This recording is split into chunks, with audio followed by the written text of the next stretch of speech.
complaining, never a baller. You'd often catch him eating wedges in the middle of Grafton Bridge, cars honking, whizzing by, a ring of mayonnaise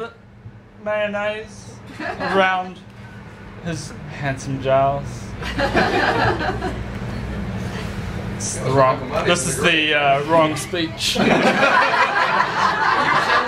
Marty from the grave for a second. I knew he'd come. Somewhere. I think James just sailed. Same colour books, you know.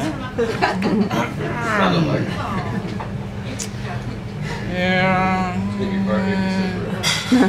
I first met Tim at Uncle Marty's recruitment drive. We were 2 of a dozen or so mercenaries selected for the push to smuggle Guinness from Dublin to Iraq, and Humvees kitted out to look like black cabs from London.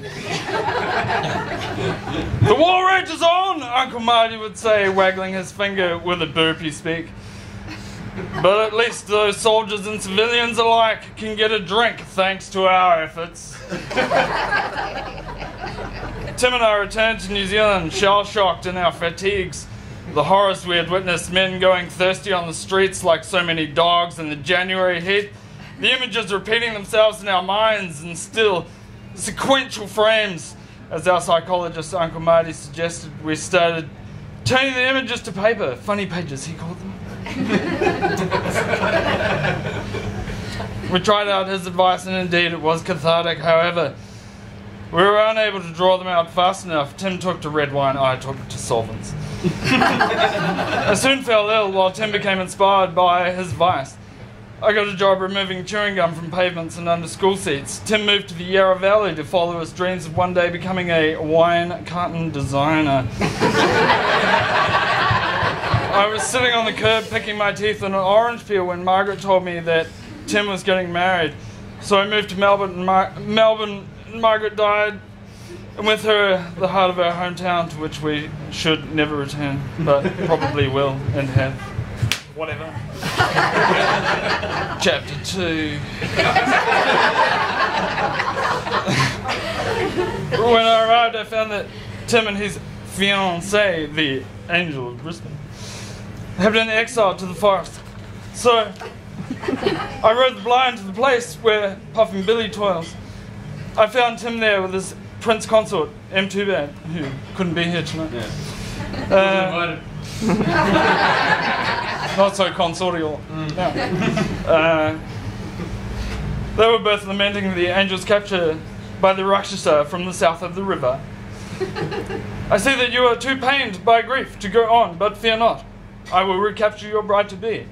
And so, with a portrait of the Angel, hand-drawn by Tim, in my hand, I caught the 96 and snuck into the Gershwin room, where she was held captive. It should be noted that on my epic journey, I was asked, I'm trying to make eye contact with everybody, it's really hard. I'm trying. At the top of your head, gorgeous. Nice head of hair. Yeah.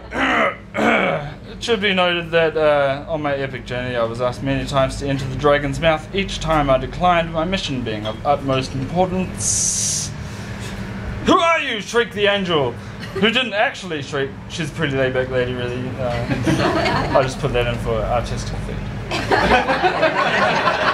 Fear not! And I produced the portrait from my pocket. I'm here to rescue you. In a moment, the guards were upon me, and I found myself their captive. My only solace was in the way the Angel swooned as the portrait fell to her feet. Where was it? Chapter 3. In the interrogation suite, I got a lot of free dental work done. And then was dropped at the feet of the Rakshasa. He asked me who I was, but I remained stoic, not having had a beer for all of the day. Perhaps you'd like a cigarette? And his guard stuck a lit menthol in my mouth. In those days, the power of my mind was strong. The cigarette grew in length, and I jumped up into the rafters, pissed pure ethanol, and burnt the motherfucking Espy to the ground. With the Angel of Brisbane holding tightly to her pouch of Dr. Pat, I leapt back to the forest to deliver her to her groom. That was about 25 minutes ago. Copies of the speech will be available in the lobby. If you're a bit tech savvy, you can go to www.weddingspeechtemplates.com. Download it from there. Thanks.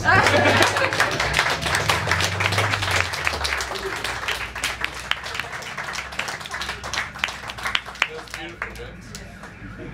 Is that it? Yeah. Alright. Oh yeah, wait. You're going to say something. No. I'll get up with you. I'm going to say something later, which will be much more comprehensive, but I would like to thank all of you for being here tonight and sharing, and today, and later on tonight, sharing with us this wonderful day. And I'd like to thank you, Angela, for being my beautiful, amazing bride.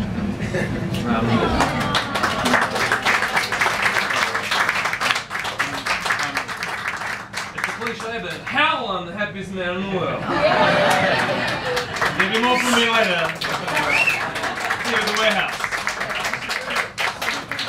Where's the warehouse? It's on the invites. 188 Christmas Street. Yeah. On something. Should say, 188. Oh no, some